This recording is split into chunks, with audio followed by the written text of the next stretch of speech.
Welcome to this Comic Book Nation bonus episode where we decided to step on a grenade of our own making by ranking the movies of the DC Extended Universe, never been the official name, but better known as the DCEU. DC is about to enter a whole new era after this year, and we decided it's long overdue that we got into ranking the movies of the DCEU because, we've been doing this since some of these movies have been dropping, and we've never formally talked about this as a crew in 5 years of doing this show. I don't think we've ever nitty gritty about how we all really feel about the highly controversial, highly divisive DCEU era. So we're recording this obviously before the release of Auquaman and the Lost Kingdom because does anybody really care? Is that going to change things for really anybody? Anybody here? No. I only would have cared if they replaced Amber Heard. Whoop. All right. Well, we didn't even wait for the countdown. That would have just been cool. It would have been interesting to see. I think it would have drawn a lot of people. Yeah. All right. So there you have it. We're just all right. The swords are already out and we didn't even start to count down. So there are 15 movies in the DCEU that we will be ranking today. And they are as follows. I got to pull up my list because it gets hard. We have, I gave them to you guys. Did I give them to you guys in order before? Yeah, that was like a better list. Give us your order now. Yeah, I was about to, right? I was about to just step into giving you guys my order because I'm we'll be revealing all of them as we go. Yes. Yeah. So we might as well just jump on in. Yeah, let's just jump on in and just get into it because why do all the preamble, right? So I think we go when our usual thing is to go by order of first name, right? So it's like Connor, Janelle. Oh, I love that. Yeah, Jake. Yeah, then me, then Matt. I was always last in class because of my last name, so this is cool. That makes sense. I think I always fall in the same spot somehow. All right. But let's get it started. So we're going to do this since there are 15 of these films. We're going to do 2 at a time, I think, up until I said our top 6. When we get to like the top 6, we'll slow it down for 1 at a time explanations because those are the films that really are worthy of more talking points. So we're going to try to keep it a little bit speedy, especially on these lower films that are just going to get ragged on. So let's not be too hard. To quote The Simpsons, stop. Many of these are already dead. So let's go. Connor Casey, get it kicked off. What were your number 15 and 14 picks for the DCEU movies? Well, number 15 should come as no surprise if you know me. It's The Flash. This movie knows what it did. It knows that it had some gross stuff behind the scenes and on camera. Still trying to figure out how the hell George Reeves was on screen, guys. Need some explanation on that one. This movie is a testament to the infected, on fire, sinking ship that was the DCEU, and it stands in effigy of everything that was wrong with it and its poor leadership over the many years of its existence. It deserves the bottom spot. Number 14 is a movie where I don't know what drugs were taken in order to make this movie happen, but I'm curious as to what that experience would be like. It's Wonder Woman 1984. Spoiler alert, I really like the first Wonder Woman. It's pretty high on my list. I don't have a freaking clue what was going on with this one. Everything from what they were doing with Kristen Wiig's character to the god-awful editing to the whole just, hey, let's speak in platitudes for the entire movie about wishes and the truth and God knows what else. Why was this movie set in the 1980s? Not really important. It's an entire mess, and it came out at a time when the world needed some good distractions, and it failed miserably in that department. So it's at the bottom of the list as well. Nice. Kicking things off on a real easy-going note. Here we go. I love it. Connor was fired up and ready to just rag. I mean, and that's what I get to be on this. Connor warned us yesterday. Janelle, go. Yes. So for me, I'm going to say as a whole, when I was looking back in general, I was like, I don't hate anything. I just am disappointed. So mine is more like level of disappointment. And so my number one most disappointed film in this DCEU is Suicide Squad from 2016. Biggest reason why is because Jared Leto Joker was something I was so looking forward to seeing. I loved the teasers. I was really excited about him as an actor, and we saw nothing. So I can't even judge him on his Joker because I didn't see any of it. Also, it was just a disjointed film. It had so much potential with the cast. And honestly, like the Suicide Squad is so freaking cool. This was the biggest disappointment to me. And I thought it was not that bad. And when I tried to rewatch it recently, I couldn't even get through it. And that never happens for me. I am a ride or die. Like I will sit and watch through a movie even if I don't like it. I could not get through it again. So biggest disappointment, Suicide Squad. My next pick is Justice League from 2017. I also, whenever there's an ensemble cast, whenever there's a ton of characters that I love getting together to do something awesome, I was so excited for this. I cannot tell you like how pumped I was to get an Avengers DC.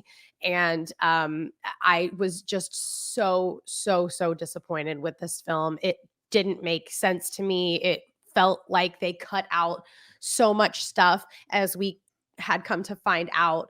And I'm really excited to finish this list and talk more about this. So I'm just going to let it breathe on that. Justice League is 14 for me. All right. And now for the time when the list starts to enter the realm of sanity. Here we go. My number 15 pick for the worst of the DCEU is Shazam! Fury of the Gods. This is, I don't just judge comic book movies like a lot of these pundits out here today. I actually judge cinema. And just on a cinematic level, this is just a really poor movie. It's poorly put together. The two lead actors can't even agree on a performance. Asher Angel's doing something completely different than the shtick Zachary Levi's doing. So therefore, the Shazam character doesn't even work. It has one of the worst villain stories. David F. Sandberg, I think, was always mismatched for this franchise. I just recently, as my horror movie viewing was doing, rewatched his breakout film Lights Out, which is excellent. And, this just never fit Shazam. There's a scene in here where somebody's favorite teacher jumps off a roof and the kid is legitimately scarred. Like little Freddy is scarred and like, oh my God. Like, and it's like, why is this in this movie where half the cast is kids and like being goofy? It's just tonally a mess. Everything about it's a mess. It's tired. And like Connor claimed about the Flash, this was like the sign of where the DCEU really was just, it was out of gas and just running on fumes. And even the actors don't even look like they're having all that great of a time in it. And Helen Mirren and Lucy Liu, I'm glad you guys got a paycheck, but good Lord. All right, I'm done beating up on that. My number 14 pick is also Justice League.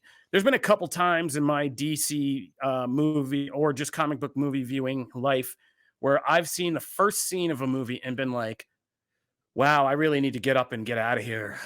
This is going to be a disaster. And everything, the whole entire debacle with Justice League, I mean, we covered it.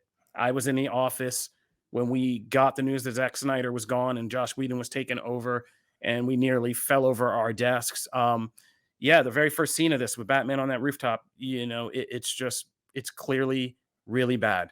And I don't see how anybody can now know what really happened all behind the scenes, what we saw with Zack Snyder's version of the film, and put this anywhere else besides near the bottom of the barrel where it belongs. So that's my number 14 pick. Over to Matt. So number 15, Kofi, we are in agreement. Shazam! Fury of the Gods is my last pick. I didn't hate this. I mean, I'm kind of in Janelle's corner.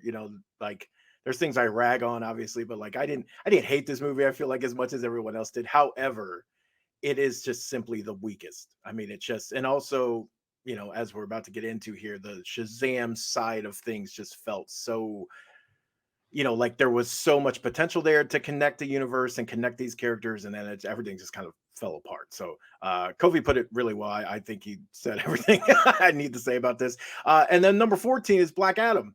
And again, it's actually not, it's more about the kind of side of the universe this was trying to carve out. And since everything, the fallout of the film and the box office and all this stuff, and Dwayne Johnson not really being a part of DCEU and all this stuff moving forward, like this thing is just kind of sitting there now, because who knows if they're going to use the JSA stuff? Who knows if they're going to use any of that stuff? It just feels like now this kind of Shazam verse is just kind of done. And so these two kind of go together now, even though I think Black Adam is probably a better movie than maybe some others on this list that are further ahead. I just think it's not, it just feels dead on arrival. And it doesn't have what I think is incredibly charming about the original Shazam to kind of help bolster. So those are my two. A lot of Shazam hate. I apologize. Back up to Connor Casey. Number 13, I've got Black Adam. There's a theme with these next two, and it's things I don't normally do when I'm watching a movie. With this one, I fell asleep, which is something I usually don't do. This was Dwayne Johnson's attempt to basically use what social cachet and his influence in Hollywood to basically come in and try to start calling the shots. He got Henry Cavill in as an extra, post-credit scene. Him and Zachary Levi clearly did not get along, which is why Black Adam, the main villain of Shazam, does not encounter Shazam. What a concept. The only saving, I don't know how you take one of the most charismatic figures in Hollywood, make him one of the most boring personalities on screen, and have that be the entire crux of your movie. The only saving grace of this is that Pierce Brosnan looked like he was having fun, and I hope whatever addition he got put onto his house from the paycheck was worth it. Number 12, something else I don't usually do when I go see a movie. I don't turn to the people I brought to it after the fact and openly apologize. Number 12 is Batman vs. Superman: Dawn of Justice. Here's a little story for you. In 2016, I'm a sports reporter in the state of Ohio in a small town called Mansfield. My parents fly out to come visit me for the week. I say, hey, let's go see the new Batman vs. Superman movie. I'm hearing some weird things about it, but hey, maybe it's good. Some of the trailers look promising. I go to it. I watch it, sit through the whole thing, turn to them afterwards and say, I am so sorry for the 3 hours you will never get back. This, no matter how you feel about this movie, the fact that our very first on-screen live action Superman and Batman encounter was, and the best they could do was this, is astoundingly baffling. This should have mattered. This should have been a moment in American cinema. Because comics are one of those few things that are purely an American art form. And these are the two icons of it. And we're finally getting them on screen.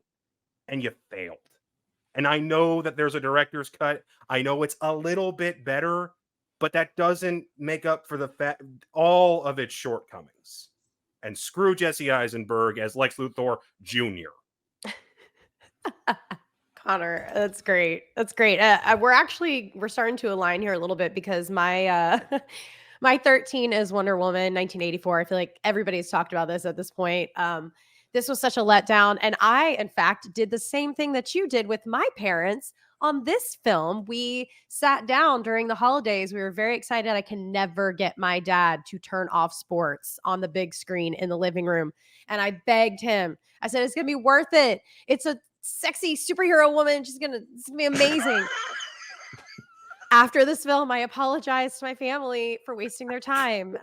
It was just awkward and not enjoyable. And yeah, it just felt like meaningless, really. Like, what was the point of this whole story? Was your dad like, was the sexy Supergirl supposed to be the cat? Yeah, no, that was Wonder Woman. But yeah, anyway, so no, I mean, she was still sexy in it, but yeah, let down. And number 12 for me is Batman versus Superman as well. When this came out, I was not with you guys doing DC coverage. I was over at Comic Book doing The Walking Dead.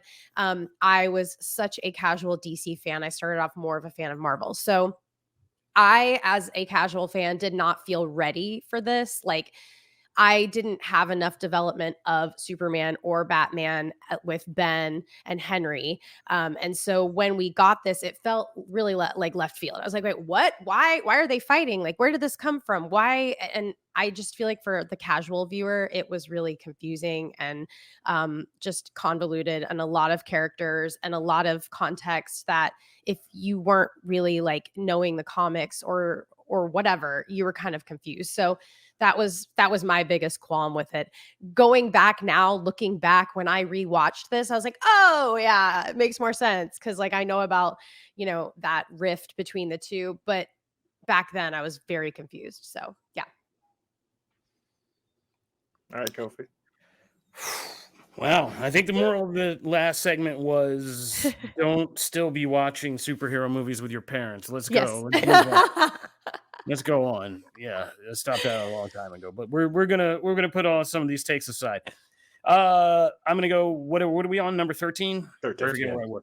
Yeah, I just blurred out from listening to all that. All right. My number 13 is Black Adam. I'm not gonna rehash too much.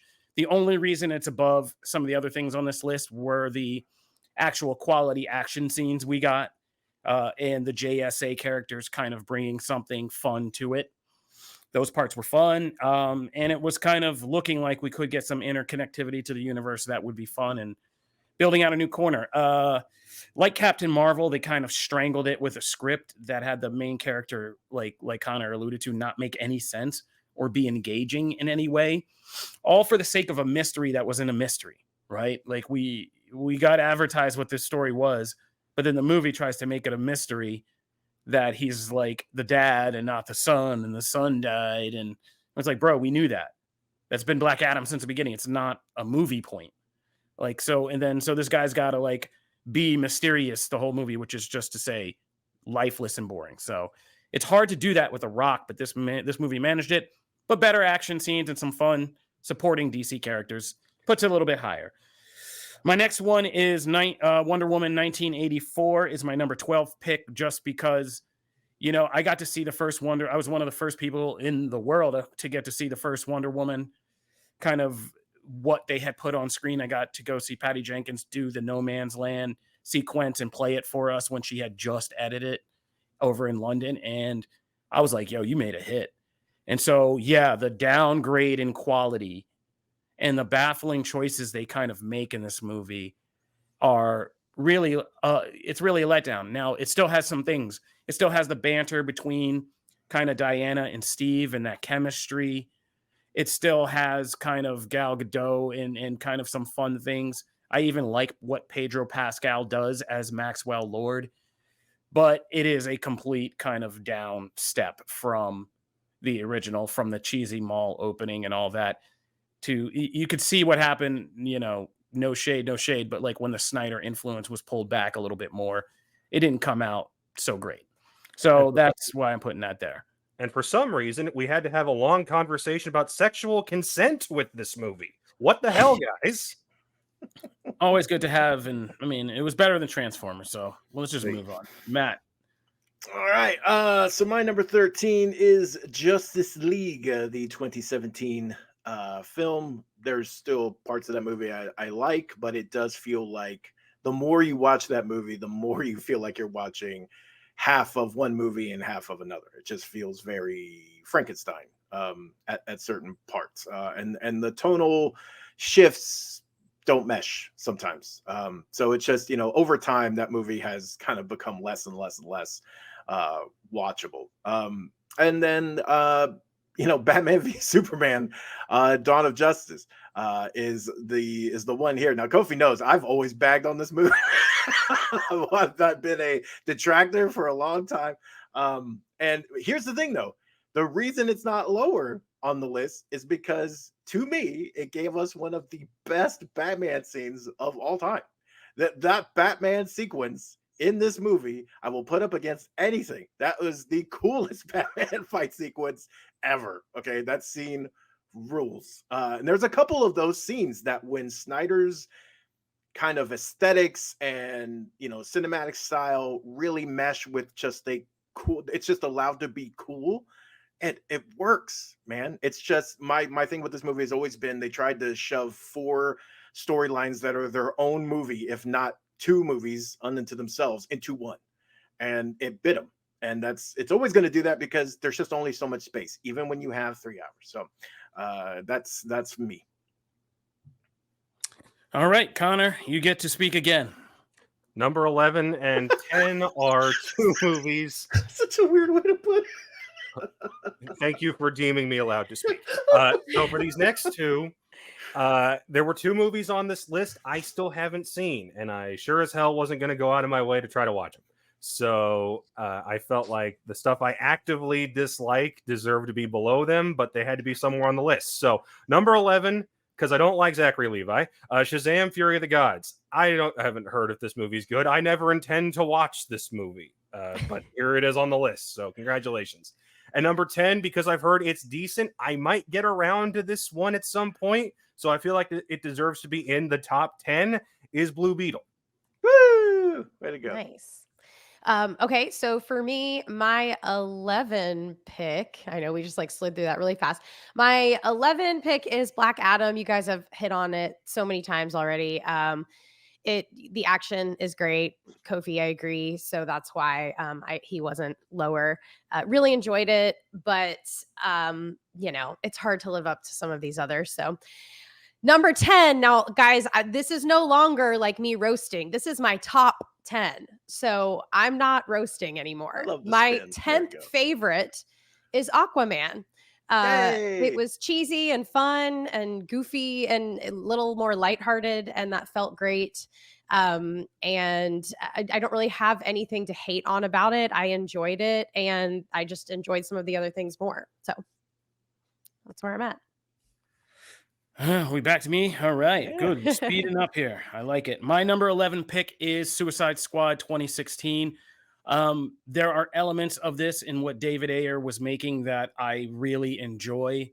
Some of the kind of like the earlier scenes, even though we get like about 4 different intro scenes in this movie before it begins, the David Ayer pieces were really good.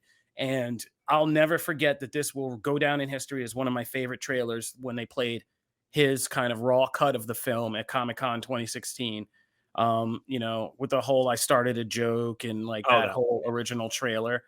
And there is a version of this film that is really good. And the DCEU is always weird because a lot of the things I'm going to say and a lot of the arguments I'm going to make are based on the fact that there were clearly some creator cuts here of something we were supposed to get. And then a maniacal weird studio came in and did some weird stuff to it. And now we have to live under the impression of that. So this is one of them. I think there's just some kind of raw rewatchability. This is one of those things you see on TNT when you're folding laundry and you're like, this is stupid enough to keep on while I'm folding laundry. So it doesn't make me angry. It's good in that sense. So it's one of the lesser, I don't even know what word. It's like what a C- is in a student. You know what I mean? Like you're barely okay, but not really. But just take the C- and go away. But that's how I feel about Suicide Squad. Oscar-winning Suicide Squad to you. Yeah. Now, moving right along, on my name. My number 10 pick is The Flash. I think The Flash actually gets points for the more grounded kind of story it did tell. The character story, I think, is really good, like upon rewatch.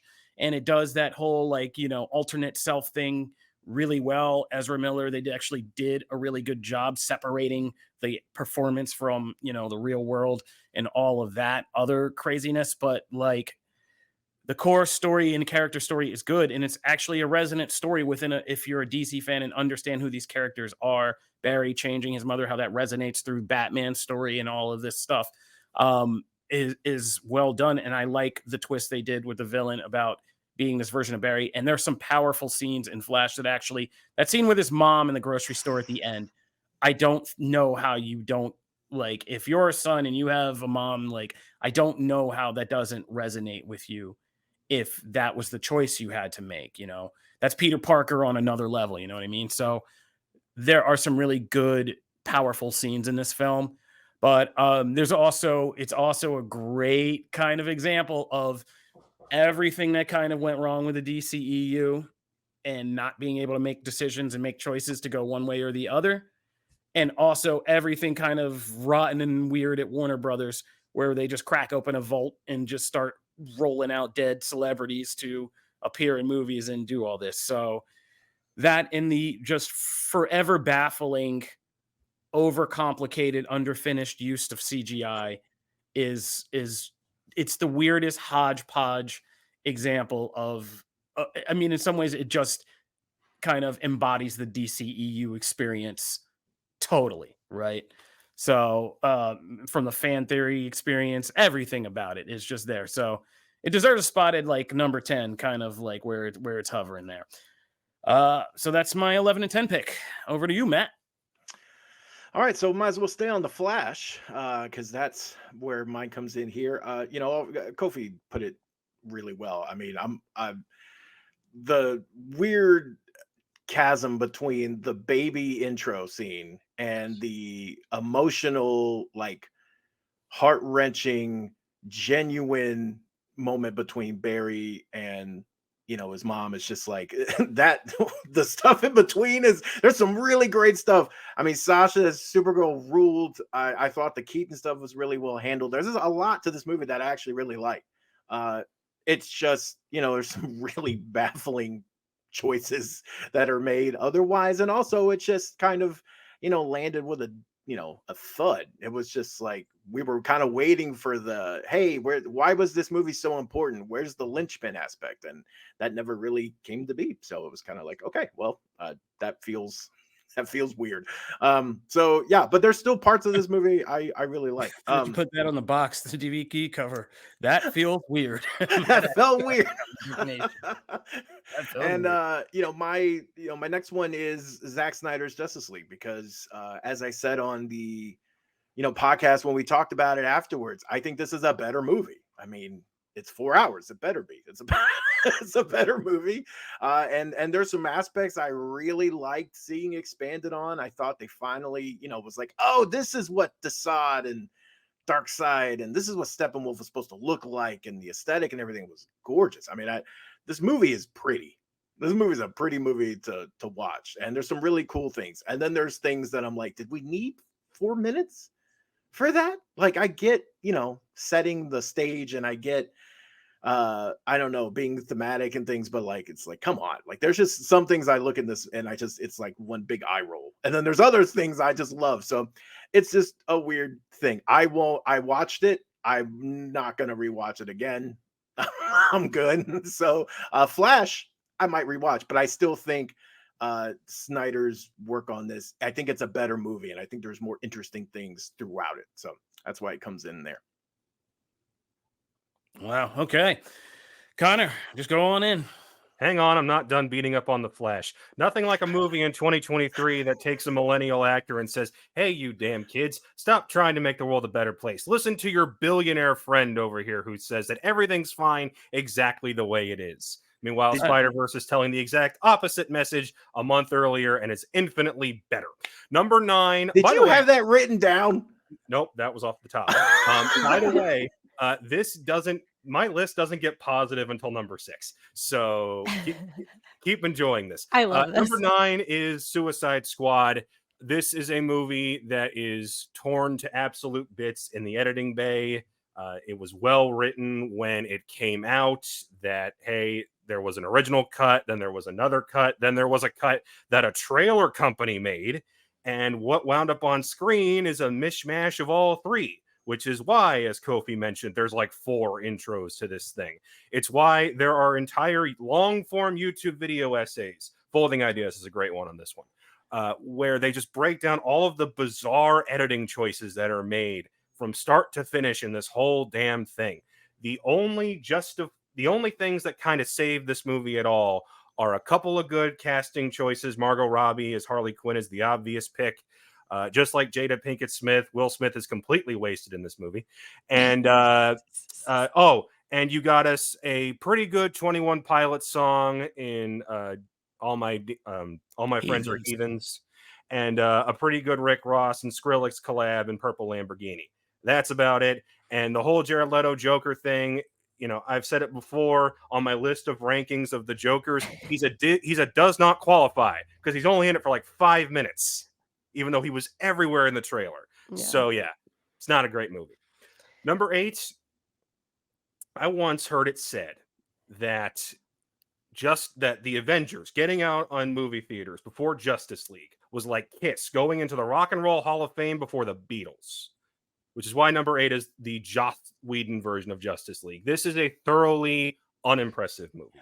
Oh It is my God, you are just killing me. it is the definition of a C plus. It has its bright moments. It has baffling choices elsewhere.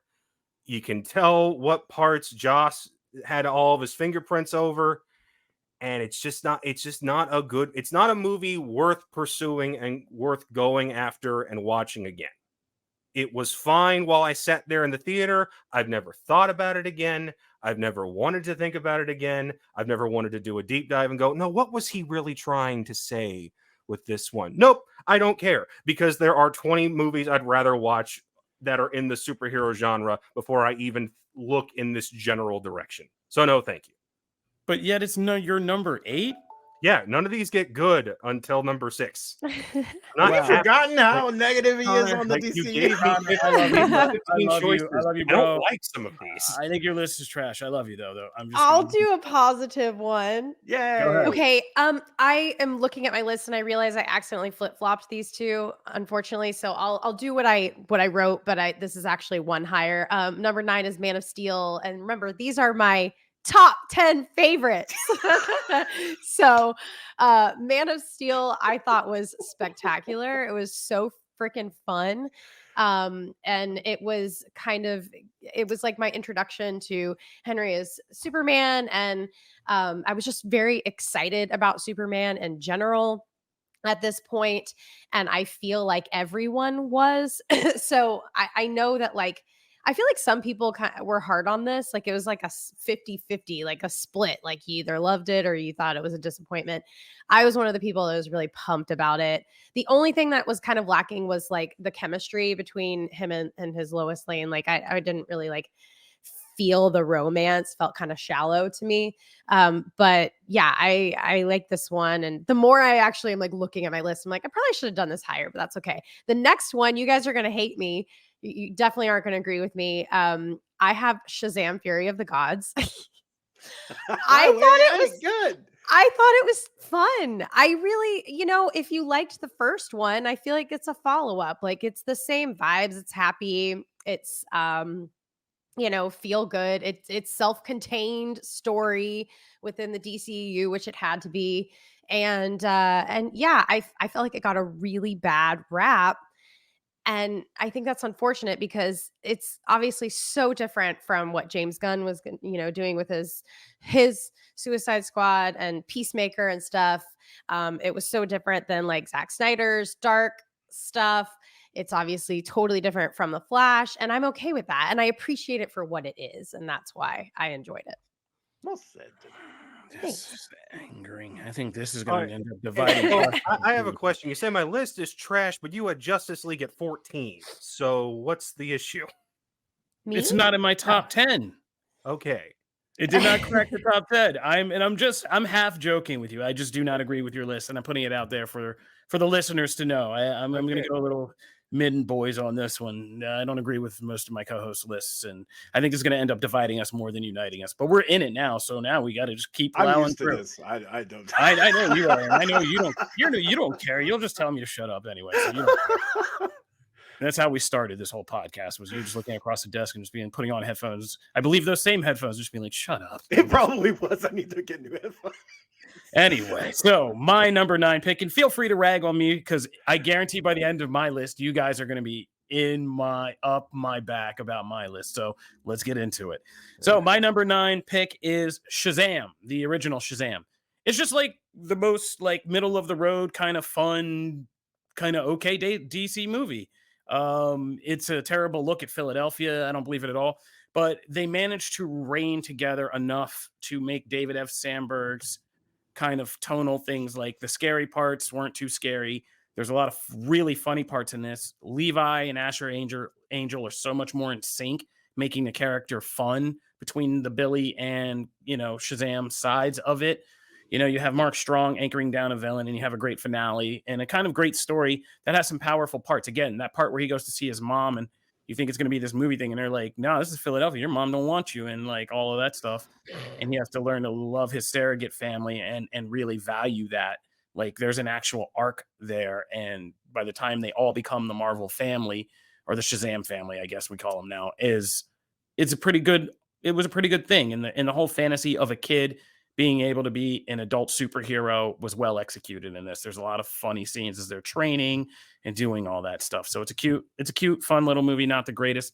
And right above it for the same kind of thing is just a really solid, good, and most of all, fun, a rarity sometimes in these DC movies, even I will admit, commodity is Blue Beetle. So Blue Beetle is at number 8 for me. Really solid superhero origin, so much so that he may be the lone survivor of this universal incursion. He may make the hop out of here and into the new DCU because the actors were so good, as we talked about in detail. And if you guys haven't heard our Blue Beetle spoilers podcast, where Matt and I believe, who did it with us? Was it just you and I? It was I just think it was just you and I. We were going to have Nick hop in, who was also a big fan. So yeah, but he was busy. Yeah, but we got, I mean, it's so culturally rich and authentic, and so many cultural subtext in it that are really well done without being overbearing on the movie. It is definitely a Latino superhero movie with a great supporting cast. And for what they were working with, good action and budget, and, you know, just silly enough to suspend disbelief about like why an entire neighborhood can go and be under siege without, you know, the police and military coming down on it. And unlike some of my co-hosts, I actually really enjoyed what's her name? I can't believe I'm blanking on her Victoria. name. Yeah. Susan Sarandon doing like a sociopathic Karen send up was really good to me, because I know Susan Sarandon is who she is kind of in real life, and her doing kind that of the opposite that send up.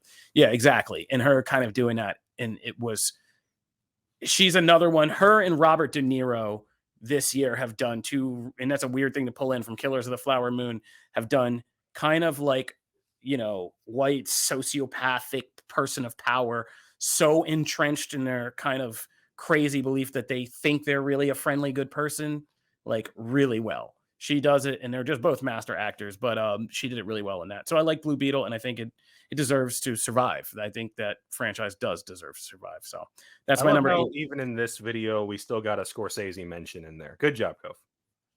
Cinema. All right. Let's go back up to Connor. Okay, I think we can relax. Everybody's getting into actual. You skipped Matt. No, Matt, I'm so sorry, buddy. No. But I'll make mine super quick because we've already touched on these. Trade secret. I keep shifting the last name in my head, so I keep thinking you're going one before me, and I'm like last. But anyway, I'm sorry. Go ahead. No. Suicide Squad is my number 9. This is actually, I like Janelle. This is actually shifted to my top list. I really enjoy these movies.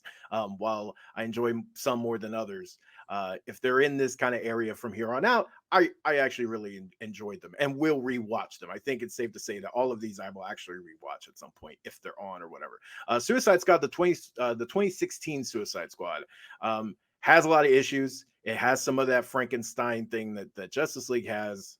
This is actually one of the few alternate cuts I would actually really like to see. This is actually one I actually would like to see an Ayer cut on, because to me it is interesting. What Please don't encourage him. Here's the thing. I'm typically not a big fan of like whatever came out is what came out, and then we go from there. I let it be. But the things he has said in interviews, I actually do find it intriguing. I would actually like to see that. But as it stands, I enjoy a lot of the casting choices. I enjoy a lot of the back and forth between the members. I mean, obviously Margot as Harley Quinn killed it. I actually liked Will Smith in this role. It didn't take full advantage of him by no means, but I actually still liked Deadshot. I liked a couple of the characters, and I thought it was still really interesting. I will rewatch this if it's on. Like, I will sit and watch it again. And my next one's the same way. Shazam. I enjoy Shazam. I think it was trying to be something different, and honestly something that the DCU at the time really needed. It was just fun and lighthearted. I thought Levi knocked that role out of the park, and It was even probably a little too creepy at times with some of the way they portrayed, the sins and things like that for for a younger audience. But I thought it worked, and I thought it took advantage of Sandberg's skill set. So those are mine. All right, now really back up to Connor. Now, are we doing 2 this time or 1? Which number are we on? We're on 7. Yeah, we'll Yeah. do 7 and 6, and then we'll just do top 5s, I guess. There you go. That's Okay. how that works. Yeah. Well, this one wound up having a theme again because they were both directed by the same person. Number 7 is Zack Snyder's Justice League. Now, bit of a preface on this one. The fact that this project exists is fascinating and will be likely studied for years. The toxicity surrounding the fan campaign, the release the Snyder Cut, needs to be not commend. What's the opposite of commend? Hated. It needs to be chastised. It needs to be called out for the crap that it was. Mhm.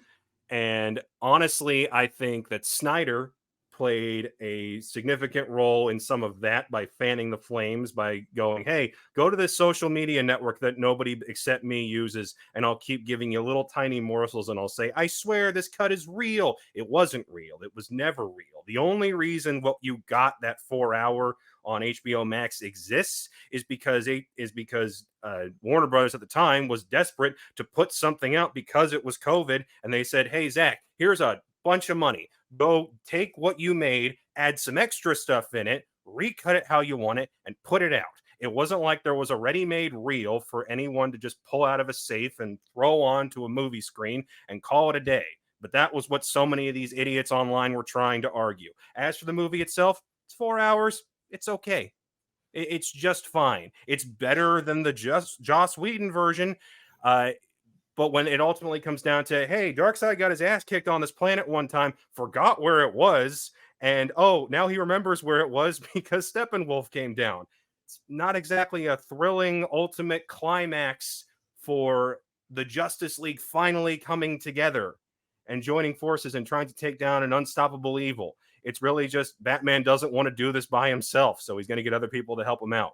It didn't need to be 4 hours. The score is obnoxious at times. Every time Gal Gadot's on screen, the soundtrack is going, wah! Every time that they want to do a slow-mo shot, he has a ridiculous song come over the screen. I still remember some guy shouting, he is a king, as Aquaman was getting into the water, the weird sniffing the sweater scene. It's bizarre. If I can say anything positive about it, yeah, it's Cavill's better in this one. They give Cyborg more to do. They give 1D more to do. Flash is still weird. It only deserves to be at 7 because there were some on these I actually liked. Number 6 is Man of Steel. I think that a lot of the problems that stem from the issues that plagued the DCEU for a long time came from this movie taking some chances that other movies were not willing to follow up on. It is hurt by the fact that Batman v Superman comes out after, immediately trying to chase the trend of the Avengers being the biggest thing on the planet.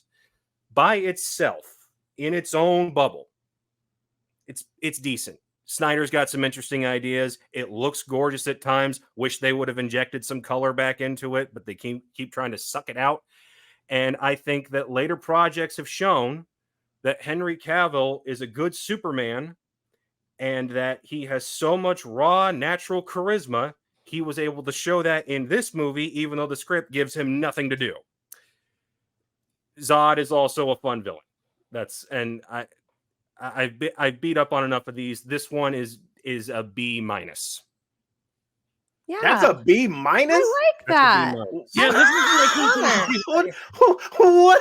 I'll I take a would B-. love to read How some of do your you reviews now. I treat gotta read more of your your reviews Cs? because I feel like I read one of your reviews and then I get to the bottom score and I'm like, wait, that's where What? we landed? That Like, does not sound like a If, B-, dude. if Justice League is a C+, it was the definition of 50%. That was a You're C+. evil. I Okay. wish you were grading my papers when I was a kid. Yeah. I've never said I was a teacher. Jesus. right. But Man of Steel is okay. All right. A lot of the problems that the DCEU had took this movie and said, let's keep some of this, let's get rid of some of this other stuff. and what we were left with was the absolute mess that was Batman v Superman. And then we had to keep going after that because, hey, this train gotta keep on rolling. All right, Janelle, what are your number Okay. 7 and 6 picks? Yeah, my number 7, you guys have, I think everybody's already picked this one, is The Flash. I actually really liked The Flash. I had very low expectations, and that's probably why I was pleasantly surprised. I really thought this was going to be horrible. And I know a lot of people didn't like the baby scene. I thought it was hilarious. I was literally laughing out loud. I was also drinking an IPA, like I had chugged half of an IPA already. Key It was like context. 11% like ABV. But I was laughing so hard. This movie made me cry with his mom. There was a lot of heartfelt moments. And I thought the action was awesome. I loved the cameos. Like I loved the big Batman, cameo. And I think obviously there were some weak moments, but overall it felt exciting to me. I have not watched it more than once though, so I might be more critical on a second watch through. But I really actually liked The Flash. So I'll say it has replay value. It's It easy does. again. Another All of folding these are laundry better movie. if you're inebriated. That's what we're yes, very true. Like I loved Venom. I went and saw Venom with everybody, and I was like, Venom 2. I was like, yes, this is so great. And everyone's like, Janelle, what are you doing? But yeah. okay, my number 6 pick is actually Blue Beetle. And this was tough for me Yay! because I really loved this. So actually putting this at 6 was hard because I kind of wanted to put it even higher. But again, we're getting to territory that I really love these films. So Blue Beetle was unexpected for me as well. I don't know much about this character. That's okay. I followed everything really well. Honestly, just like I forgot I was watching a superhero film at times because of the family unit. And I just love these characters and I love the story that they're giving. So I think this is a really rewarding film and it's super fun and exciting and it gives me hope. Woohoo. Okay. All right. I think it's over to me. My number 7 pick is Auquaman. Aquaman's grown on me over the years. I was really hard on it when it came out. I thought us giving it like 4 stars or something was like crazy or whatever we gave it. But it's grown on me. It's another one, again, as I've been folding laundry and seeing it on TNT over the years. Jason Momoa is just crazy charismatic, like even in this weird alternate version of Arthur Curry. It is a lot of these in the DCEU that I score highly. I give points for trying to make alternatively to Marvel, which has already always kind of felt to me like, and this is online. You can go look up Screen Rant Avengers review, and I'll tell you, or just my writings about it. It'll tell you. It feels like really big TV shows. Like even when they make movies, there's very few that feel like actual cinematic movies. I like a lot of these DCEU films that I score highly because they went for big superhero epics, like true epics.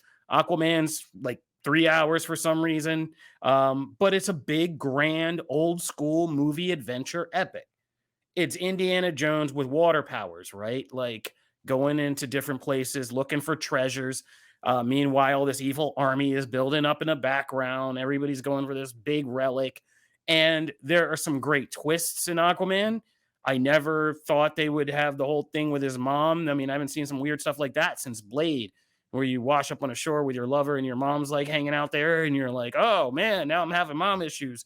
Yeah, go rewatch the original Blade if you want to see some weird familiar issues. Star Wars got nothing on that. But so yeah, it is. It's a big superhero epic. It gave some people what they wanted, which was more fun, more joke, and more color in the DCEU.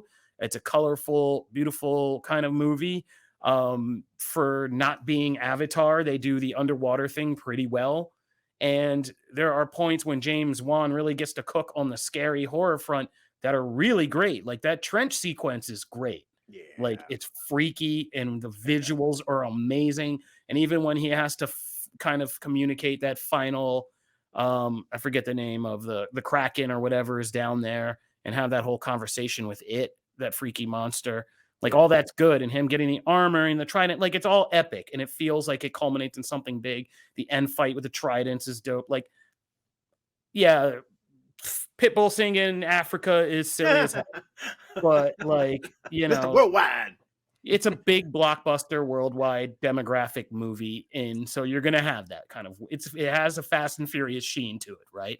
And so like it made $1 billion and it pleased crowds, obviously. So it's also like a good standalone, and one of the only things besides Wonder Woman to come out of the Snyder verse and actually be successful while doing something slightly different with itself.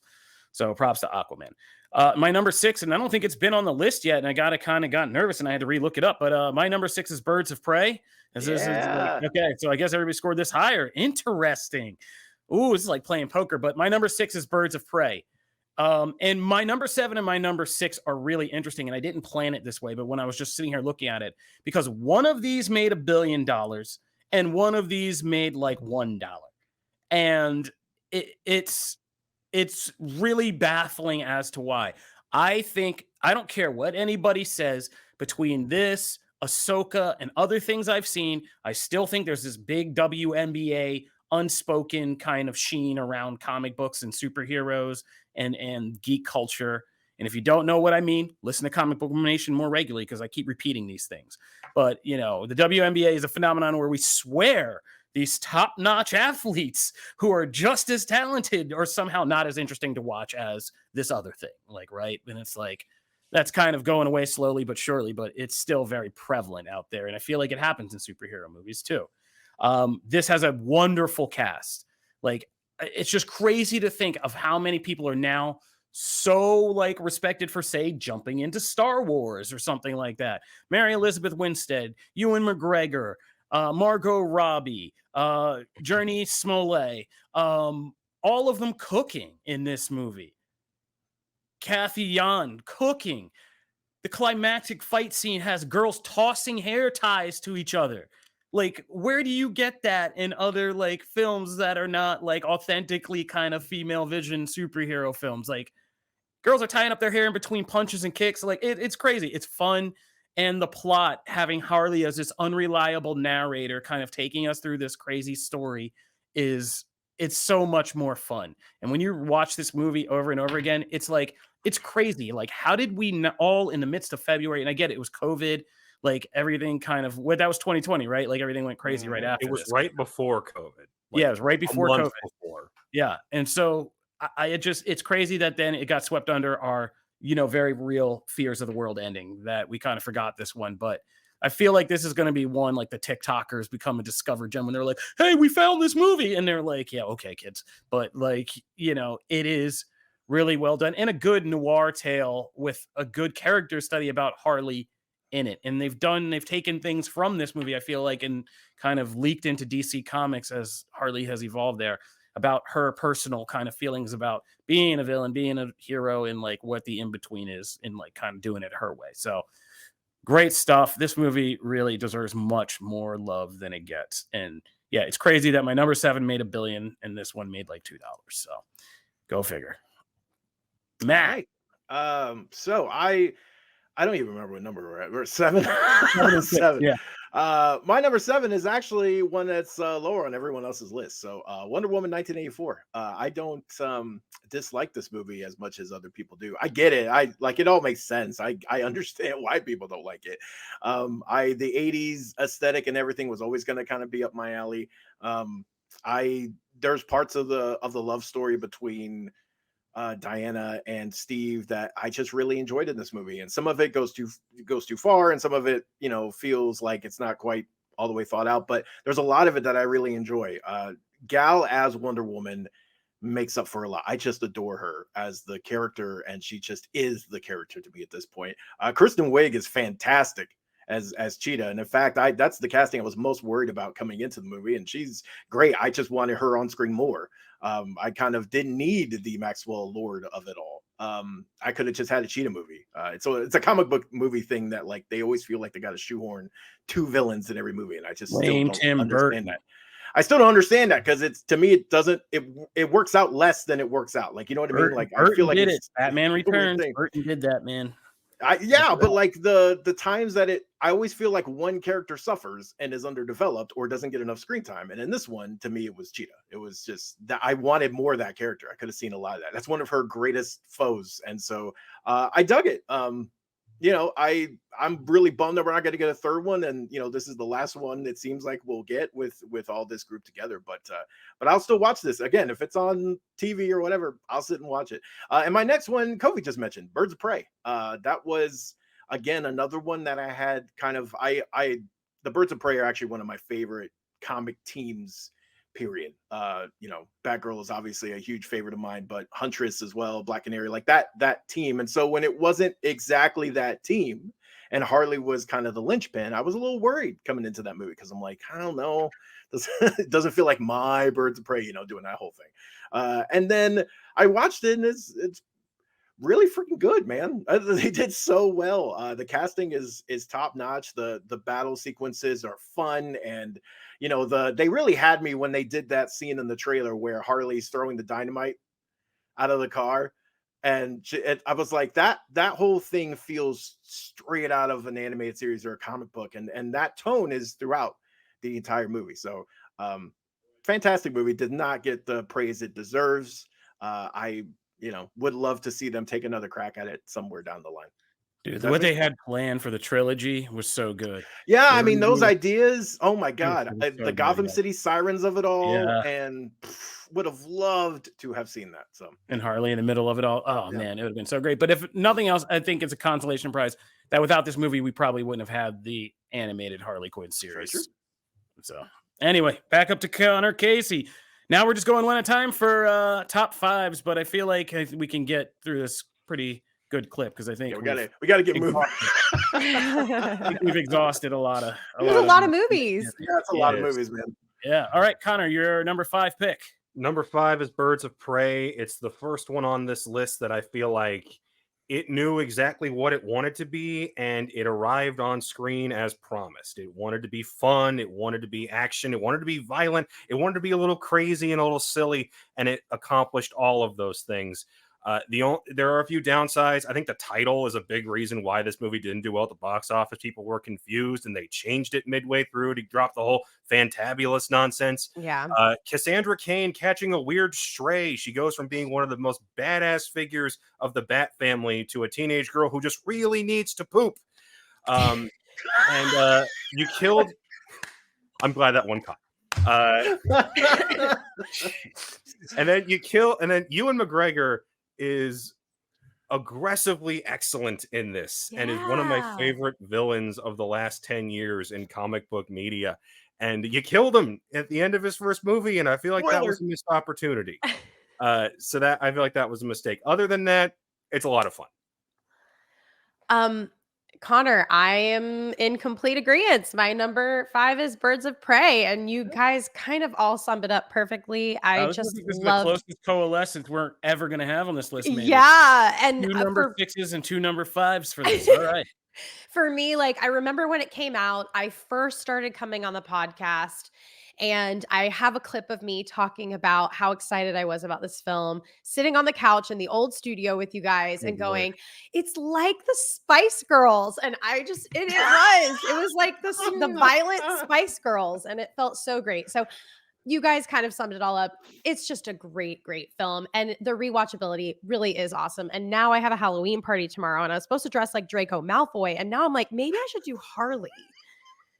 Anyways. It's been a minute. Yeah.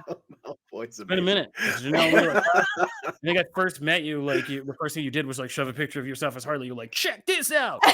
I've done like 3 different Harleys. Well, I was like, I can't hate on that. I've done like, all right, Birds of Prey Harley. I would have been like, gotta avoid this chick. But Birds of Prey Harley, Suicide Squad Harley, and then I actually made my husband be a man Harley last year, and I was Joker. It was really cool. Very nice. Yeah, that was also good. Very well done. My number 5, and here we go. God, this is where I get to take the beating. Fine. You know what? I'm like Wolverine, baby. The healing factor is strong. I'm more like Sabretooth, let's be honest, a little crazier. But let's go. Number 5. Mine is Batman v Superman, Dawn of Justice, the Ultimate Edition. Top 5. The first time I saw the theatrical cut, all I will say about it is it ended. It was like, and all I said was, I turned to the people I saw the screening with and was like, okay, now show me the real movie. And I just let that sit, and people was like, "Oh, you can't say that. That's breaking the rules. That is the real movie." And I was like, "No, that's not. Show me the real movie." And I just waited like a patient grandpa. And eventually, yeah, they were like, "Okay, on home edition, here's the real movie." And I said, "Thank you. I'll be right back." And that's one of the first things I ever wrote for comicbook.com was breaking down the ultimate edition and just going through. And it is something like, I think it's like 3,000 words because I could get away with that back then. And like, it is a crazy breakdown, but no. Batman v Superman Ultimate Edition is in some ways flying too close to the sun like Icarus and having your wings burn up, quite literally in some parts. But like, yeah, it's a movie that took a big swing to be one of the most definitive kind of literary style kind of breakdowns and examinations of who these two characters are. And it does so many things very well. First of all my top fives and a lot of what I'm going to be saying is I think time is a factor in cinema. I'm like Scorsese in that sense. Like, time is a factor. How do things last? Like, how do they really last? And Zack Snyder's work, as time has gone on, it really does last, at least visually, even if you just put this on mute. Like, you're looking at superhero battles, mechanics, visualizations that really are so beautiful and hold up and are really nice. And this movie's where he started cooking with that. It perfects in Justice League, I think, but like, he does start cooking with this, and this has some really beautiful sequences from the Batman kind of fight and but the Batman v Superman fight itself and the actual full length fight also very beautiful, very well done, like and kind of awesome. I think when you get to the Ultimate Edition, for what I think that there needs to be points for what Snyder started with in Man of Steel and is building out across these movies. Because in Man of Steel, we just got what if Superman was in a real world setting in our post 9/11 era? What if this guy was really here fighting battles, doing things? How would that affect the world? How would his parents be afraid, like any parent now that I'm a parent, about if you knew your kid's job was to go out there and throw themselves in danger all the time? How would you feel about a parent? Like, people rag on that Pa Kent. But that's why we don't change the world now, because I realize as a parent, like, for everything I want society to change, it's really hard for me to look at my two kids and be like, I want you two to go out on the front lines and do that and put yourself in harm and for that change in the world. Like, that's an incredibly complicated thing as a parent to say. And this idea that this guy was just like, oh, shucks, son, everything's good under the sun, and that's the American way, and that's what we do, is complete bullshit. I'm sorry. It was. And to a generation of kids who are growing up in a much more diverse range in modern times with everything they saw, like, to attempt to speak to them about who Superman could be, and I've written about this movie extensively, is complicated enough. And then to build on that, how does Batman, a very wealthy, powerful, controlling human who's been doing this longer than anybody in this context, now has this other guy come on the back of this epic kind of disaster, and what kind of ramifications does that send out through the world, was incredibly complicated. Like, that's some Garth Ennis, Hickman type level of, if we were comparing this to a comic book. And so I give Zack Snyder and Chris Terrio mad points, because on paper, like, and when you really sit and look at this story about what's done, it is a pretty intricate, and I'll give you, confusing, if you are a casual viewer, confusing as hell story. But the more you watch it, the more you realize it's also a very good Lex Luthor story. Like, say what you want about Jesse Eisenberg, but the raw mechanics of what Lex Luthor is doing in this movie, he appears goofy the whole time, but this dude is doing really serious stuff. He flame murders a whole compound of rebels in Africa. He blows up the Senate. He does all these crazy things, and to make public perception go against this alien hero, to get this one of the most brilliant crime fighters in the world riled up and off his game and going at the wrong person.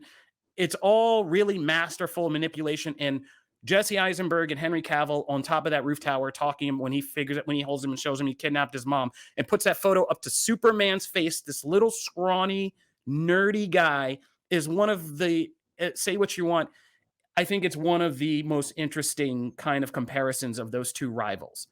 This brawny, all-powerful God and this tiny little man in every sense of the word, but he being so brilliant that he can manipulate this guy emotionally to not even touch him, not even do anything. like while he's holding a photo of his mom bound and gagged. So like to get to that point, I think is really powerful. And I think this movie is underrated where we praise something like The Godfather for its intricate kind of crime web story. Like there is an intricate story here, socio-political story at work. And everything from the larger story about how they get Superman to get riled up by the prisoner who gets murdered in the jail and all of that, like, and the African lady that they pay to lie and then she tries to change and they push her in front of a freaking train. B-15, who's B-15 actually, if you go back and watch the movie, that's Loki's B-15. She Iwumi, I don't want to mispronounce her name, but that's her in that role. So it's really well done, and I like it as again a superhero socio-political adult epic. Like if this was a John Grisham novel, we'd be like, oh my god, he's a genius. But they tried to layer it in superheroes. It never really kind of found its way. I'm not sure what audience wants to see that. I think the Venn diagram is very small for that, and Warner Brothers tried to hack it up and made it even worse. And it is going to always be what it is, but I think it's a very interesting, and the way that it seamlessly is woven into the events of Man of Steel is that opening sequence with Ben Affleck, seeing it from that different angle. Again, some really awesome filmmaking. The Martha moment, they completely, you did not land the plane. That was a very profound thing that if you had just changed the dialogue a bit to It's make the it not linchpin of the movie. It's the turning point by which the two forces that were opposing each other come together. And Teen Titans Go to the Movies is a better parody of it than the original version. Yeah, if they just had changed the dialogue to say, save Martha, my mom, and he's like, your mom is Martha. My mommy's name is Martha too. Or if he did, no, Batman would never say anything. He would just say, huh, but he would stop. That would hit him. He wouldn't say anything about it, but that would emotionally pierce his kind of mania. And so that is a frustrating thing. But that end fight with Doomsday, as tacked on as it might be, the actual epic action, Wonder Woman's debut in that moment, still one of the most badass things in superhero movies when she saves those two boys from getting annihilated and with that shield. And the first time you hear the music and Gal Gadot's just standing there, awesome stuff. The flirtations with her and Bruce, Ben Affleck's Bruce Wayne persona in that movie, and like the party scene and everywhere, good stuff. A lot of good stuff. So that's my number 5 pick, and that'll be my longest spiel defending this movie, which I will. Matt. All right, so I got a jet here in a minute because I got to go pick up the little munchkin. So I'm actually going to run through my top 5 real quick so that you guys can break down everything else. But my 5 is actually Man of Steel. As Kofi kind of said, I think some of these movies do get better with time, and I do feel like I appreciate Man of Steel more and more as time goes on. Henry Cavill is a great Superman. I love the stuff they did with Krypton in this movie. Russell Crowe's Jor-El. Like there's some really. It felt like for one of the first times that I was as interested in the Kryptonian side of things as I was anything happening on Earth. They did such a fantastic job with that. Zod's a compelling villain. I didn't hate the big, he killed someone, because I also understood what he was going for as far as the arc that he has, right? That from that point on, Superman doesn't kill again. Like there's a lot of really great ideas. I will watch that movie. If that movie's on, I will watch it. I really appreciate, and I think it's I still think Cavill never got the Superman film he deserved, but I think this is as close as he got. Next for me, number 4 for me is the Suicide Squad. This is the James Gunn Suicide Squad. I'm sorry, if you are able to deliver on Starro, you get a prize. No one else has a giant starfish monster, made it look awesome. You get a prize for something. I'm sorry. This movie was like everything that I, kind of knocked down the original Suicide Squad on. This movie had. I mean, it had depth of the characters and everything, but it also just like embraced the fantastical aspects of some of these characters and had fun with it. And King Shark's in there and fantastic, and like even the characters, oh my god, I'm blanking, like Idris Elba's character, is it Bloodshot? I want to say Bloodshot. Yeah. So that character, I'm not like a big fan of that character in the books. Like I could care less.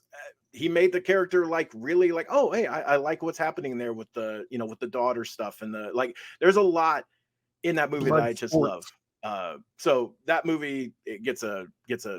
I will watch that movie at any time, and it's criminal that that movie didn't do better at the box office. It was COVID.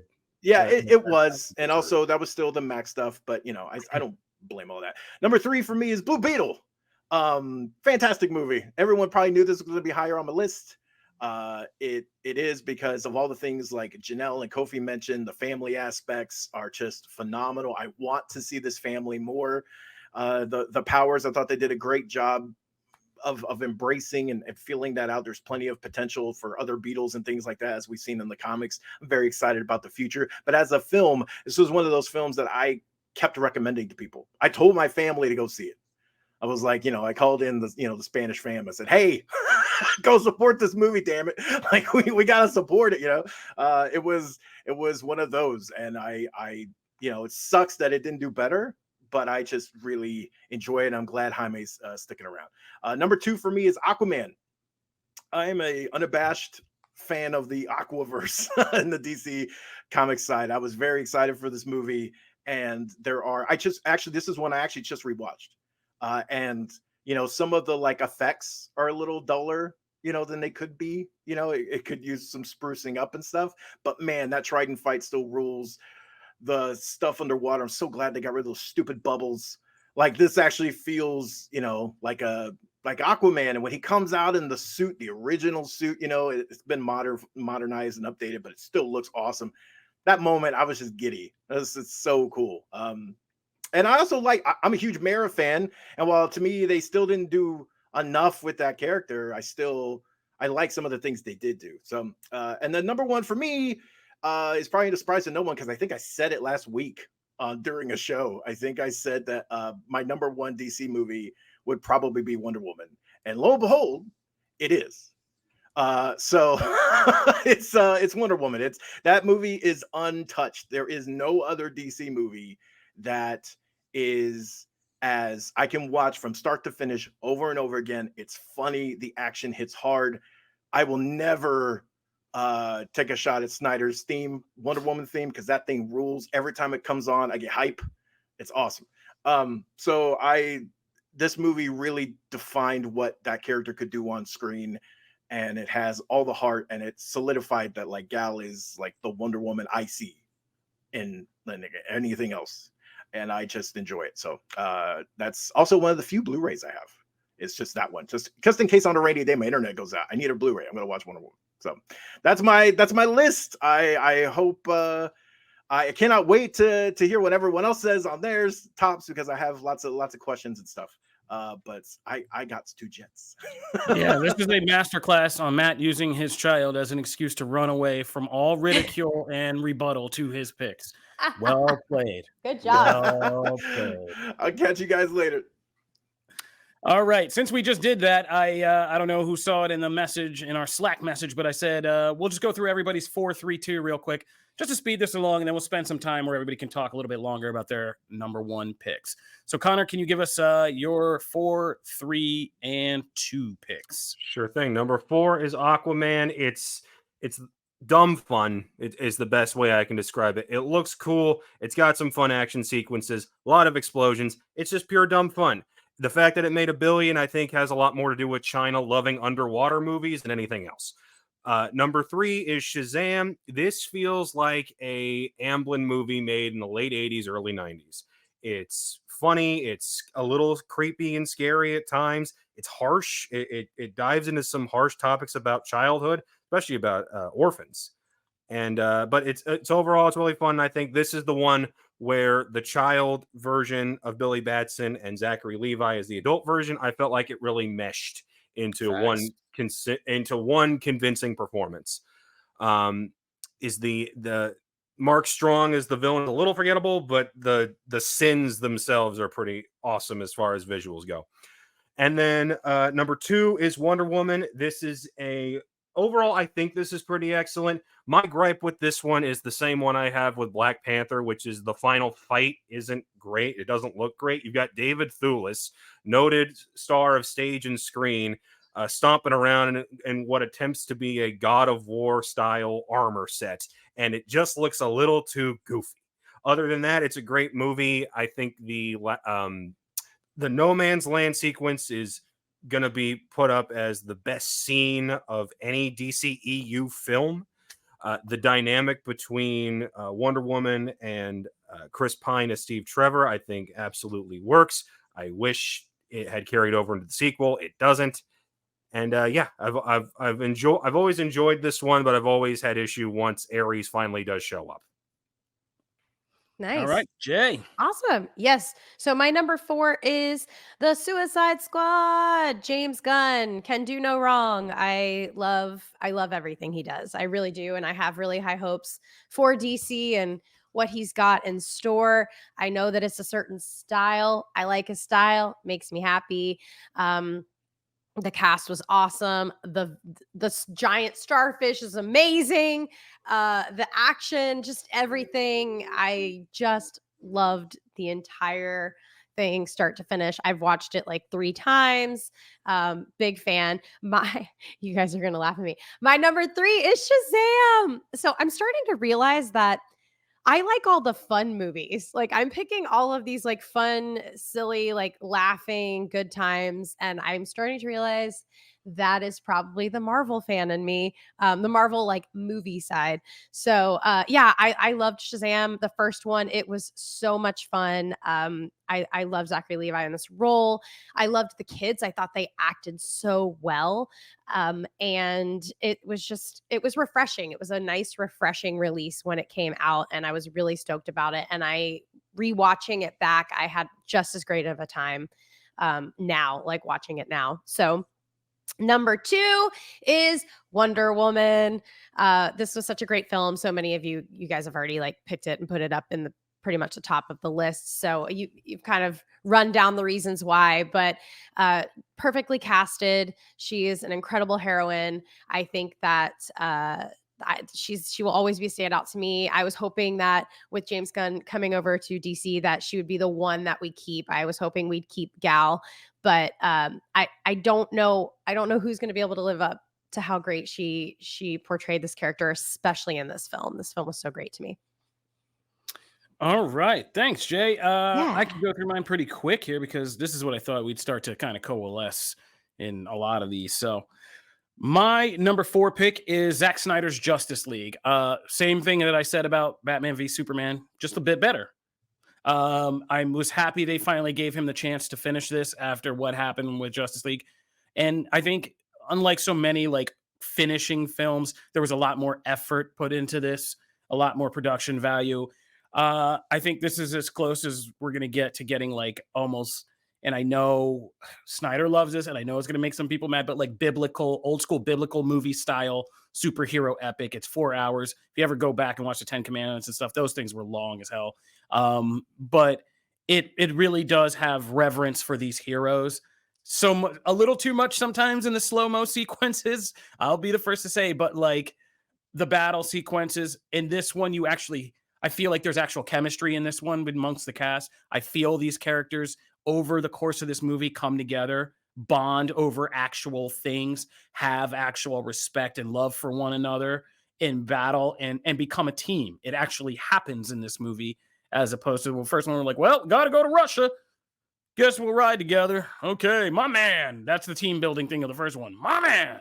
Like, you dress like a bat or like, yeah, he's crazy. Like in this one, you actually see them come together as a team. You see them all being kind of flawed misfits, outcasts or weirdos, and then bonding over things. Cyborg's story is really good. His story with his dad and just him finding this way in his new life in this new form. I think that Flash sequence in looking at averting disaster and turning back time is one of the most beautiful superhero movie sequences I think I'm ever going to see.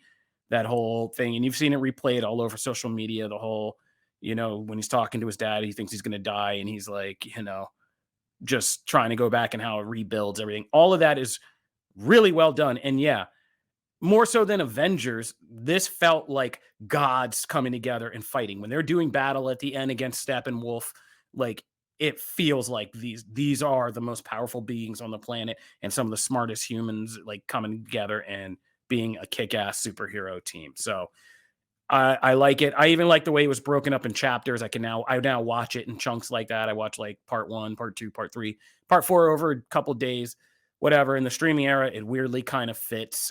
So that's Justice League. My number 3 pick is The Suicide Squad for all the reasons you guys just said. Fun, adult rated, comic booky, still a movie and knows that it's movie and how to progress and how to build and how to have these twists. And one of the most seamless things in terms of leading into showing us a blueprint of how to do this right in the modern times, as it led to the Peacemaker spinoff, which was thoroughly connected to this movie, really excellent extension of it while still being its own thing. But there was a lot just so well done in the Suicide Squad, from the fake out beginning and the marketing with the cast that was going to die immediately, to before we get the real kind of story, to the pacing of the story. One of the best showcases of Margot Robbie's Harley Quinn, after her having to do so many things that didn't work out. But like, yeah, that whole sequence of her escaping the general's house and all that, the visuals, the colors, and making Starro not only work, but be freaky is so hard to do.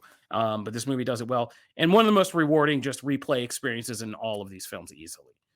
Number 2 is Wonder Woman. This movie is very special to my heart. Personally, I got to take my mom to the premiere. I got to see, like I said, the edits. I saw that No Man's Land thing, and I literally went to Patty Jenkins, and I think I might have been one of the first people to say, like, this is going to be a classic. Like, I can tell you right now, because of the chills on my arm, that you did it. Like, you've cracked the code here. And they did. Everything we saw and everything I reported from the first minutes, I think I got to see 25 minutes, and I knew this movie, every piece of it was going to be a hit. The chemistry between her and Chris Pine, the way they did action, the way they captured Diana's heart. It's a fantastic superhero movie. If I were to just sit down, people down and they said, what are superhero movies? And I was like, okay, let's pick something that can convince you that this is a genre worth getting into. This would be the one. Just out of all of them, this would be one of the top ones I picked. It's Indiana Jones with a female lead, with a fish out of water story. It's a lot of these different elements of movies we've seen before, but they come together, they work. End fight, I'm with Connor. I think it's just a weird thing that this movie tries to make the most unlikely character to be an all-powerful god of war as a twist which was a great twist. I didn't see that coming. But then actually having him be the god of war looks silly. So that's that. And that's my number 2. Now, let's go back up top and let's finish it out with everybody dropping your number 1. This will determine for most people who will hear 15 picks, but just go to your number 1 and see if you're trash or not. So Oh my God. let's go around. I'm scared. No pressure. Connor, what is your number 1 pick? Number 1 is James Gunn's The Suicide Squad. Okay. Gunn is great at a few things. One is building up a team, making you care about each person in that team, and then having so much fun with the character dynamics. We first saw this in 2014 with Guardians of the Galaxy. He took what he learned from those first 2 movies, helped improve on it with this one, and then brought it back around for Guardians 3. I think that there's so much to love about this movie. There are so many characters, real C and D listers of the DC universe that he takes and makes you care about. Ratcatcher 2, Bloodsport. I love me some King Shark, but does anybody actually care about him outside of the Harley Quinn animated series? No. Give him Sylvester Stallone's voice. He's one of the cuddliest characters I've ever seen. The guy is fantastic. And one of the common criticisms about superhero movies, especially I'd say over the last 10 years, is that the climax, the big showy CGI fight with the big creature or the big beam in the sky, it gets old after a while. He makes you care about Starro. Starro is not only terrifying, he is tragic. He was an abuse victim. And the fact that they have no choice but to kill him, it's kind of sad. And when you send him, when he's staring back up into space, it's like, this creature just wanted to exist. And we were the cause of why he had to die. You know, it's an excellent movie, excellent replay value. You can go back and watch it. You can watch just it and nothing else in the DCEU and be fine. And as Kofi mentioned, what spun off from this was Peacemaker, a legitimately excellent show. John Cena at his finest. And this is coming from somebody who was with him since 2005 when he first won the WWE Championship. This is the best he's ever been. And the fact that Waller is a show that's coming tells me that whatever comes of that show and Peacemaker season 2, this is the thing that will undoubtedly be saved for whatever the DCU winds up being. I know we've said that Blue Beetle will show up in this somehow, but they've already said, yeah, the first movie doesn't count. So you can kind of skip it. I don't feel obliged to go watch it for whatever Booster Gold winds up being. But I will say, if you want to get into the DCU, if you want to hop on before Superman Legacy and Creature Commandos, watch Peacemaker. Okay. Wow. Those are Nice. your number one picks. Oh my gosh.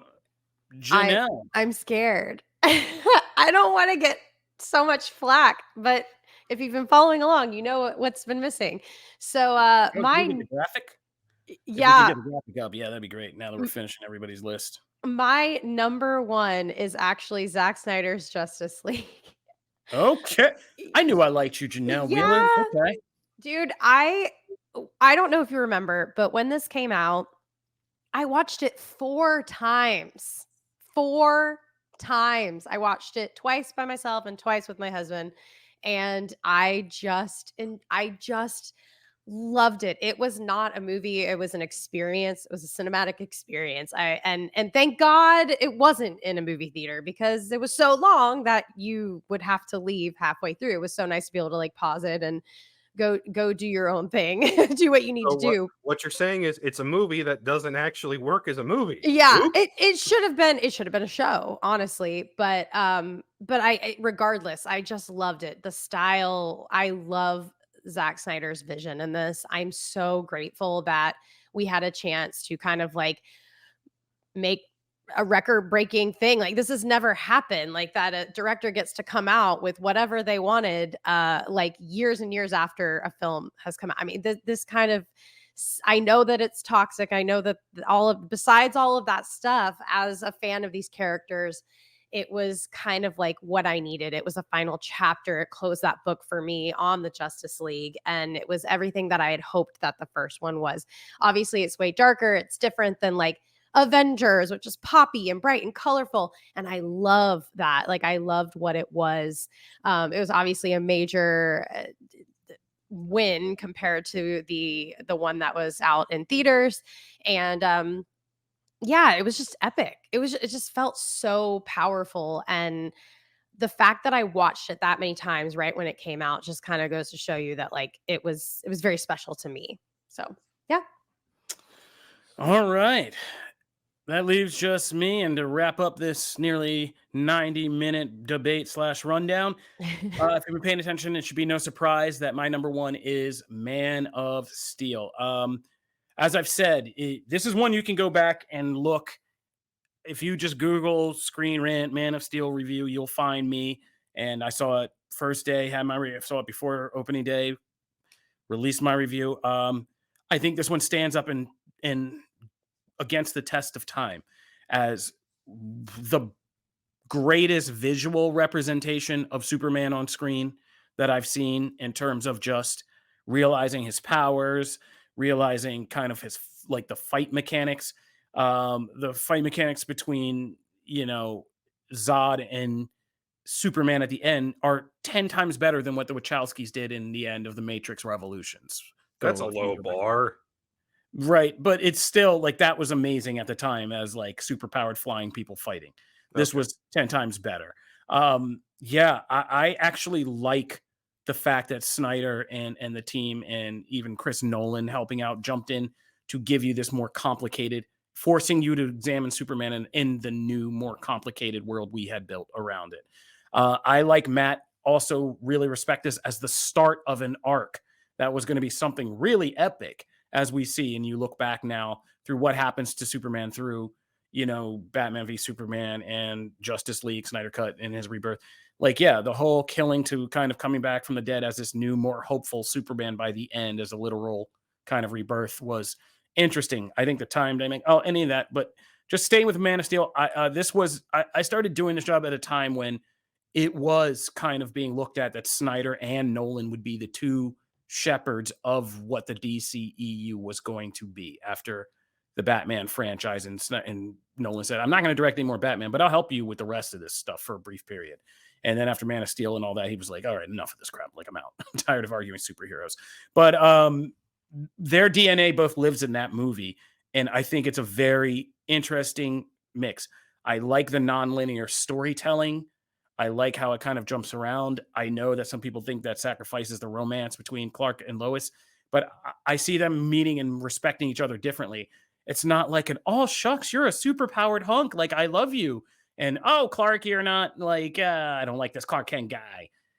It's Lois being really smart, being really capable, kind of tracking down the fact of who this guy is, and then kind of, respecting him as a subject, and then kind of getting to know him and being kind of sketched about him at first, but getting to see that he has like this good heart and all that stuff, and getting to really like him. And I like that she never really goes full gaga. Yes, it's a comic movie and they have to have a weird kiss in a moment of weird destructionness, but I like that how it's one of my favorite endings. And it's just when she just says, like, they're still flirting at the end. She says, like, welcome to the planet. And kind of gives him that knowing smile. That's sexy, man. Like, that's intellectual, modern sexy. I like that. But yeah, Man of Steel visually holds up. Some of the best villains ever in comic book movies, with Michael Shannon Zod is just one of the greatest comic book movie villains, period. Like, the conviction in his face when he says he wants to do this for his planet and destroy another one. I feel like Michael Shannon might be still out there trying to help an alien race wipe out our planet, because that's how serious he is about it. Aurora Andre, I can't pronounce her name, but I don't want to. And Shay, I keep butchering it, but she was amazing. The henchman and the girl with the pixie haircut. Yeah.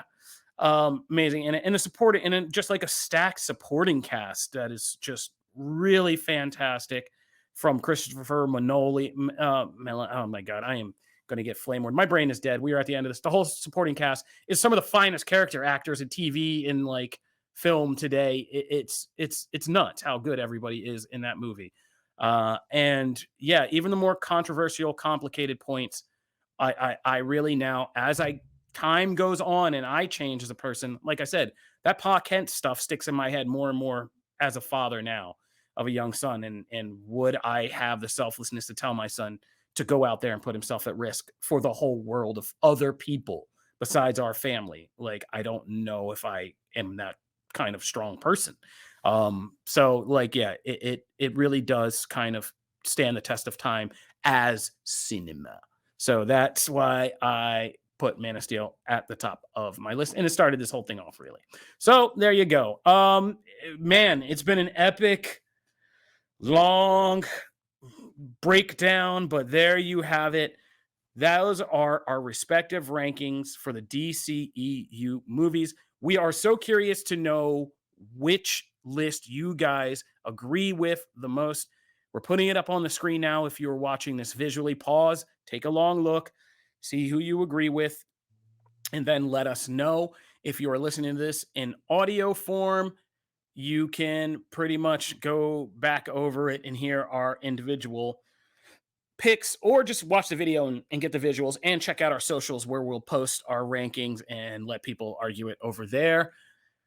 If you are just getting into Comic Book Nation for this, be sure to subscribe to our YouTube page where you can watch all of these shenanigans that we are on and see all this stuff regularly, and subscribe on your favorite podcast platforms. If you want to represent or let people know that you agreed with their list or you didn't like their list or whatever, you can find me at Kofi Outlaw, and you can find Matt, who had to take off, at Matt Aguilar CB. You can find me at Janelle Wheeler. And you can find me at Connor Casey CBS. Thank you guys for jumping in and doing this DCEU breakdown with us after this summer. It was very necessary. And like I said, do any of us actually care about where Aquaman and the Lost Kingdom could fall on this list and change our rankings and upset this whole thing? Not really. No. No, it's kind of over, right? Like, yeah, Mhm. it's over. I'll It's go watch over. the Batman again. That one's good. Oh, wow. All I right. still am excited for it because it's content, but I'm not worried about my list lineup. Yeah, we saw the trailers and they're already trying to sell this to me like Thor the Dark World. They're like, it's a brother buddy comedy. I was like, yeah, that's what they said about Thor the Dark World. Don't try to play me again. All right. We're going to get out of here. This has been our DCEU rankings. This is Comic Book Nation. Thank you for joining us. Peace. Later.